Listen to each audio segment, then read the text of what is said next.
ये आपको पता है 6 और 7 मई की आधी रात को हिंदुस्तान ने पाकिस्तान के 9 ठिकाना आतंकवादी ठिकानों पे ऑपरेशन सिंदूर के तहत हमले किए और बहुत सारे आतंकवादी, लगभग 250 पौने 300 आतंकवादी मार दिए। और मतलब कुल मिला के मैं तो ये कहता हूँ सैल्यूट है हिंदुस्तान की सारी फोर्सेस को, हिंदुस्तान की सरकार को और कुल मिला के टीम मोदी को, जिन्होंने भारत की महिलाओं के सिंदूर का मान रखा।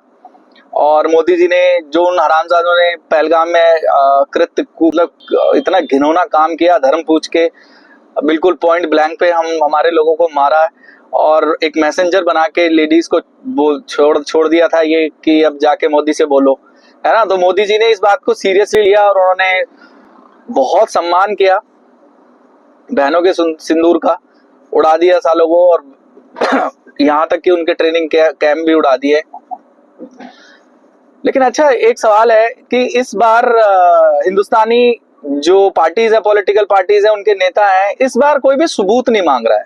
पिछली बार की तरह जब बालाकोट में हमने स्ट्राइक की थी, सर्जिकल स्ट्राइक, तब ये लोग सबूत मांग रहे थे। हर नेता, केजरीवाल, अखिलेश, राहुल गांधी, दिग्विजय सिंह, कपिल सिब्बल, जितने भी मतलब विपक्ष के नेता हैं और पार्टीज हैं, सभी मतलब हर तरह से इनके ट्विटर हैंडल पर भी यही मैसेज चल रहे थे कि कोई सबूत नहीं है। इंडियन आर्मी ने वहां पे जाके खाली जगह पे बम गिराए हैं, पेड़ गिरे हैं वहां पे और कौवे मरे हैं वहां पर, कुछ नहीं किया इन्होंने। बहुत ही शर्मसार किया था दुनिया को इन लोगों के सवालों ने उस समय। सच बता रहा हूं मैं, बहुत शर्मसार किया था। मतलब आर्मी पर सवाल किया इन्होंने, सरकार पर सवाल करो तुम्हारा मतलब ठीक है यार, तुम्हारा हक बनता है, लेकिन यार भारतीय फौज पर उससे पहले कभी उनके पराक्रम पर, उनके शौर्य पर किसी ने भी सवाल नहीं किया था जिस तरीके से भारत के नेताओं ने उस टाइम पर किया था।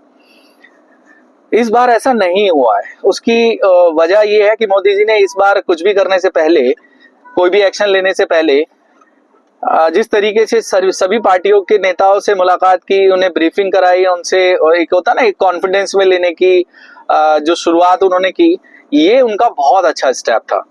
सच बताऊं तो भारत ना इस बार पूरी दुनिया के सामने रुसवा होने से बच गया, नहीं तो रुसवाई की हद तक पिछली बार चला गया था भारत जब ये लोगों ने इस तरह के सबूत मांगे थे।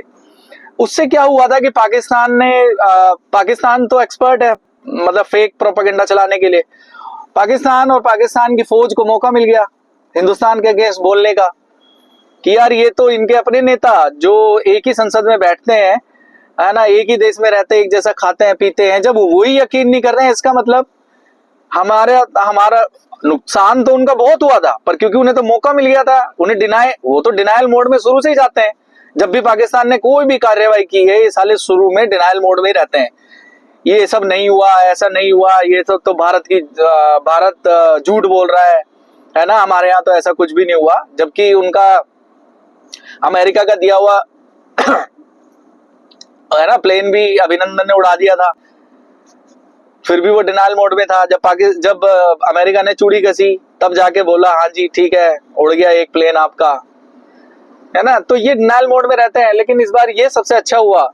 इस बार ऑपरेशन सिंदूर के बाद जितनी भी पॉलिटिकल पार्टीज है, उनके नेता हैं, सभी एक सुर में भारत के साथ है, भारत की सेनाओं के साथ है और उनके भारत की सेनाओं के पराक्रम के लिए सैल्यूट कर रहे हैं। ये बहुत सुखद अनुभव है, बहुत अच्छा लग रहा है। एक भारतीय होने के नाते इतनी अच्छी अनुभूति पिछली बार नहीं हुई थी।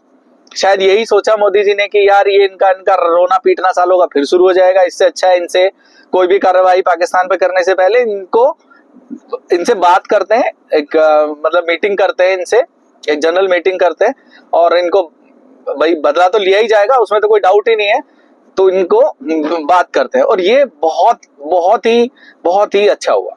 मतलब अब लग रहा है कि ऑपरेशन सिंदूर में पूरा भारत एक साथ है, पूरा भारत 150 करोड़ की जो आबादी है वो एक सुर में बोल रही है। ये बहुत सुखद अनुभव है।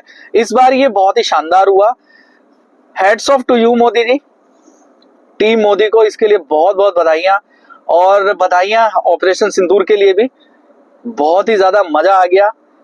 और अच्छा तब लगेगा जब जैसे इजराइल ने गाजा को बिल्कुल फ्लैट कर दिया है, उस तरीके से ये आतंकवादी अड्डों को ध्वस्त करते रहे। इसी तरीके से जितने भी इनके लॉन्च पैड है, पीओके में हो, कहीं भी हो, सबको ध्वस्त करते रहे। मतलब ये ऑपरेशन सिंदूर अभी एक तरह से ये होना चाहिए खत्म नहीं हुआ, इसका फेज 1 हुआ है और धीरे धीरे ये आगे बढ़ेगा, फेज 2, 3, 4, 5, 6, जब तक कि पूरी तरीके से इनका ना समूल नाश ना हो जाए तब तक ऑपरेशन सिंदूर रुकना नहीं चाहिए। ये मेरी अपील है भारत सरकार से, भारत की फौज से, कि आप लगे रहें, हम सब आपके साथ हैं। Thank you very much. जय हिंद।